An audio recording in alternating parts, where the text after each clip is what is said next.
Habis itu mereka pengen melimpahkan persoalan ini ke pengadilan dengan jasa advokat, jasa lawyer atau penasihat hukum mereka lah gitu loh. Sekarang buat penasihat hukum berapa? Ya. Oke, penasihat hukum bisa mereka ajak kerjasama. Ya, mungkin dengan janjian iming-iming tak berapa, saya nggak tahu juga. Habis itu untuk daftar di pengadilan gimana? Ya. Oke, kalau kalah dilimpahkan kepada debetur, itu kan bahasanya. Ya. Kalau kita kalah, semua biaya yang ada itu dilimpahkan kepada debetur, menganggap itu kerugian dari sebuah kreditur. Oke. Ya. Bagaimana kalau si debetur ini buat bayar hutang 1 juta tidak bisa, bagaimana melimpahkan biaya pengadilan ke mereka? Ya. Ini kan membingungkan. Ya. Dan disitulah peranan hakim sebenarnya. Hakim akan menimbang dan memutuskan seadil-adilnya. Ya. Sehingga hak seorang terdakwa atau hak seorang kreditur, debitur itu tidak akan dihilangkan, dan mereka juga tidak akan menghilangkan hak dari kreditur, dan akhirnya diambillah jalan tengah. Sistem apa? Cicil. Nah, itulah yang ditakutkan oleh para kreditur.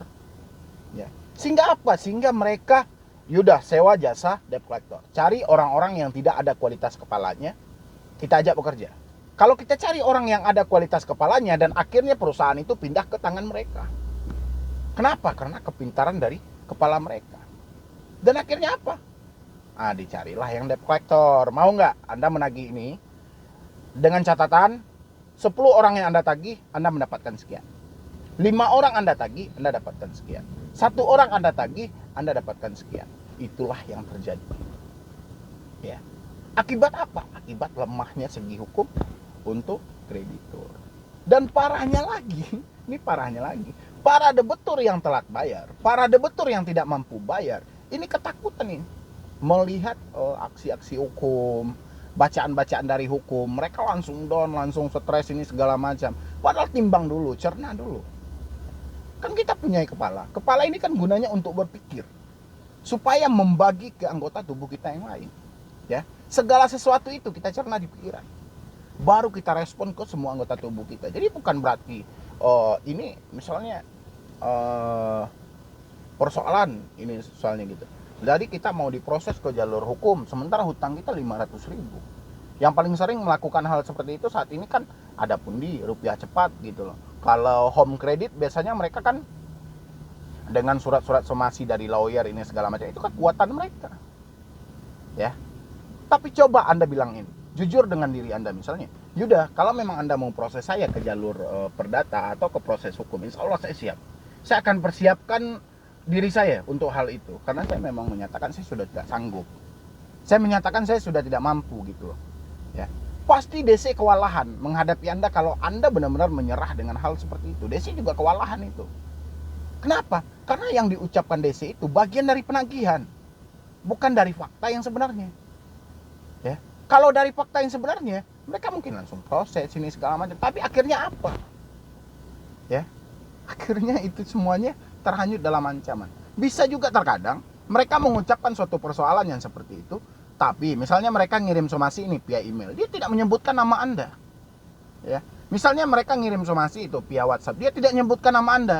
Berarti dalam logika Anda, mereka mengirim ke semua debitur mereka yang telat bayar. Jadi kirim ke semua gitu loh. Makanya nggak ada sebutan nama Anda. Dan ditambah lagi, ada pun sering ngancam-ngancam itu ya. Tapi kalau Anda pikirkan, itu PT yang diciptakan ada Pundi, itu PT-nya beda-beda itu. Mulai Cakrawala Selaras, PT Buana, ada juga PT apa, pokoknya banyak. Tapi dengan nama dan kop surat, alamat surat yang sama gitu loh. Dan nama debt collector juga sama. Sebenarnya debt collector ini bekerja di PT mana sih sebenarnya? Ya. Itu namanya hampir sama semuanya, nomor suratnya hampir sama, berarti itu dipalsukan dan diedit, diakal-akali. Ya, jadi kembali lagi buat teman-teman semuanya, gagal bayar di pinjol 2021. Ya, ini serba salah, kita memang serba salah.